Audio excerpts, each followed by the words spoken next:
Astronot adalah sebutan bagi orang yang telah menjalani latihan dalam program penerbangan antariksa manusia untuk memimpin, menerbangkan pesawat, atau menjadi awak pesawat antariksa. Istilah astronot juga kadang digunakan untuk merujuk secara spesifik kepada antariksawan yang berasal dari Amerika Serikat atau negara sahabat. Astronot Amerika Serikat pertama adalah Alan Shepard. Berbeda dengan seorang kosmonot yang berasal dari Uni Soviet atau Rusia, kosmonot pertama adalah Yuri Gagarin, dan juga taikonaut. Taikonaut sering digunakan oleh media internasional untuk merujuk pada astronot Tiongkok, terutama sejak tahun 2003, ketika Yang Liwei menjadi orang Tiongkok pertama yang pergi ke luar angkasa dengan pesawat Shenzhou 5. Indonesia sendiri juga tidak luput dengan perkembangan luar angkasa. Mungkin banyak di antara kita yang tidak tahu bahwasanya Indonesia pernah ikut serta menjadi seorang antariksawan atau astronot dalam kancah internasional. Seorang putri dari Indonesia yang patut dibanggakan, yang berasal dari Bandung, Jawa Barat, yaitu Pratiwi Puji Lestari Sudarmono. Beliau adalah salah satu astronot pertama di Indonesia yang ikut dan terpilih dalam seleksi yang diadakan NASA. Dilansir dari situs Wikipedia, Pratiwi Puji Lestari Sudarmono lahir pada tanggal 31 tahun 1952. Pratiwi berpendidikan SD dan SMP di Bandung, dan dia melanjutkan pendidikan SMA di Jakarta dan menamatkan sekolahnya pada tahun 1970. Pada tahun 1977, Pratiwi meraih gelar master di bidang kedokteran dari Universitas Indonesia. Dia kemudian melanjutkan studi doktoral bidang biologi molekuler di Universitas Osaka, Jepang. Dia berhasil meraih gelar dokter pada tahun 1984. Pada tahun 2002, Pratiwi mengikuti program sarjana Fulbright New Century di Amerika Serikat. Setelah menyelesaikan pendidikannya, Dr. Pratiwi memulai karir di bidang ilmiah sejak mendapatkan beasiswa dari World Health Organization atau WHO untuk meneliti biologi molekuler Salmonella typhi.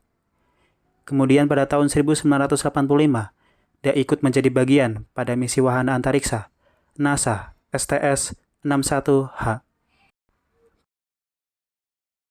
Pada tahun 1985, pemerintah Indonesia menjalin kerjasama dengan NASA, Lembaga Antariksa Amerika Serikat, dalam rangka misi wahana antariksa atau Space Shuttle, yang pelaksanaannya direncanakan pada tanggal 24 Juni tahun 1986 dengan menggunakan pesawat ulang-alik Columbia. Pratiwi terpilih sebagai wakil Indonesia dalam misi tersebut setelah mengalahkan 207 kandidat dan berperan sebagai spesialis muatan, dengan Taufik Akbar sebagai astronot cadangan. Ia dijadwalkan berangkat bersama dengan astronot Inggris pada bulan Juni tahun 1986 untuk mengawal peluncuran satelit Palapa B3 dan mengerjakan eksperimen ilmiah terkait daya tahan tubuh manusia dan kemungkinan untuk hidup berkoloni di luar angkasa, yang disebut Indonesian Space Experiments atau INSPEC, yang akan dilakukan selama misi keluar angkasa berlangsung. Namun, pada tanggal 28 Februari tahun 1986, pesawat ulang-alik Challenger milik Amerika Serikat STS-51L meledak di udara dalam 73 detik setelah diluncurkan pada ketinggian 15-16 km. T-minus 15 seconds.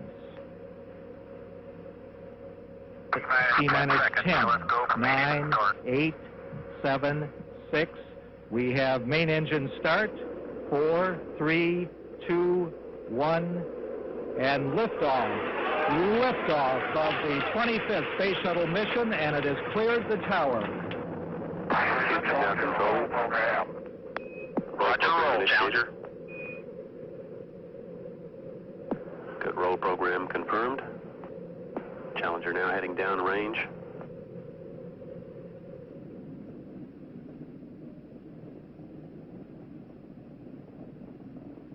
Engines beginning throttling down now at 94%.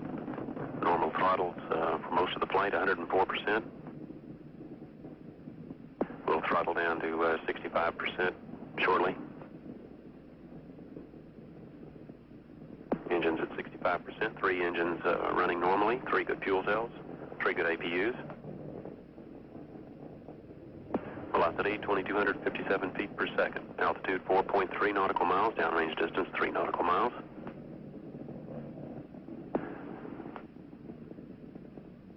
Engines throttling up. 3 engines now at 104%. Challenger, go at throttle up. Challenger, go at throttle up.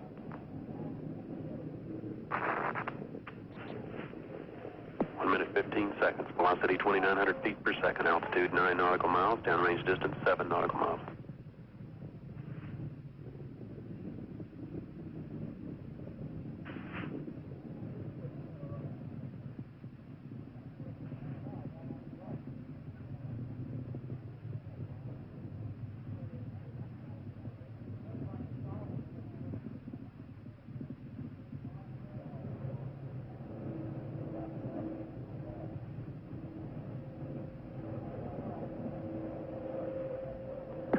Flight controllers here looking very carefully at the situation.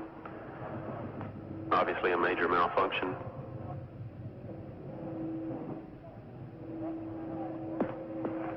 We have no downlink.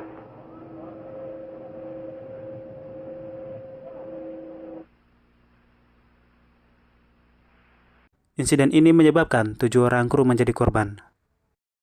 Tragedi itu juga berdampak pada NASA dan misi-misi luar angkasa setelahnya, termasuk agenda penerbangan Columbia yang akan membawa Dr. Pratiwi menjalankan misi ke luar angkasa dan mengangkut satelit Palapa B3 milik Indonesia. Para astronot dalam misi penerbangan selanjutnya batal berangkat. Satelit B3 akhirnya diluncurkan dengan roket Delta, tanpa kehadiran astronot dari Indonesia. Setelah itu, tak pernah ada lagi rencana Indonesia mengirimkan astronot ke luar angkasa. Meskipun gagal berangkat ke luar angkasa, Pratiwi tetap bekerja di NASA sebagai peneliti dari tahun 1985 hingga tahun 1987.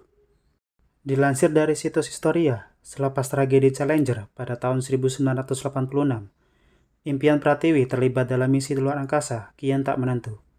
Namanya tak ada dalam daftar orang-orang yang akan melangsungkan misi luar angkasa STS-29 yang direncanakan terbang pada bulan Maret tahun 1989. Di tengah kondisi seperti itu, Pratiwi terus menyempurnakan protokol penelitian mikrobiologinya dan berlatih ulang sebulan setiap tahun dari tahun 1987 hingga tahun 1992. Houston dan Washington terus meyakinkan Pratiwi bahwa ia akan terbang. Tapi NASA yang sedang berjuang melawan tuntutan hukum atas Challenger selama 10 tahun hanya mengizinkan personel militer yang boleh terbang.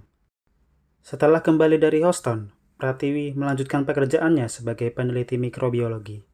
Dan pada tahun 1992, namanya diakui sebagai spesialis mikrobiologi klinis.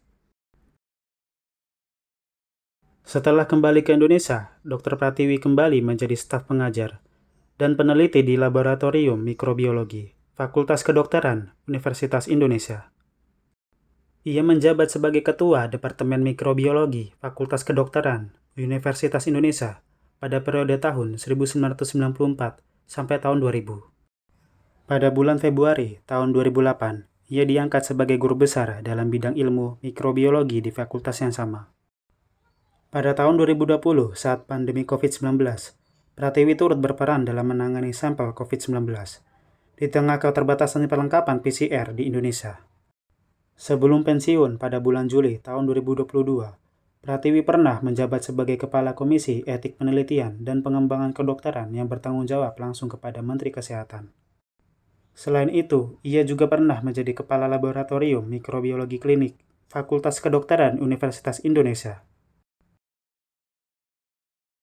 Jika seandainya insiden ledakan Challenger tidak terjadi pada tanggal 28 Januari tahun 1986, mungkin Indonesia sudah menginjakan kakinya di luar angkasa, namun musibah tidak ada yang tahu.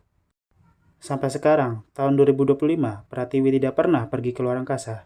Namun kita berharap, semoga suatu saat nanti Indonesia bisa menginjakan kakinya di luar angkasa. Mengingat, teknologi luar angkasa Indonesia masih sangat jauh dari negara lain. Tetapi itu semua tidak akan terjadi jika kita belum sadar betapa pentingnya teknologi luar angkasa.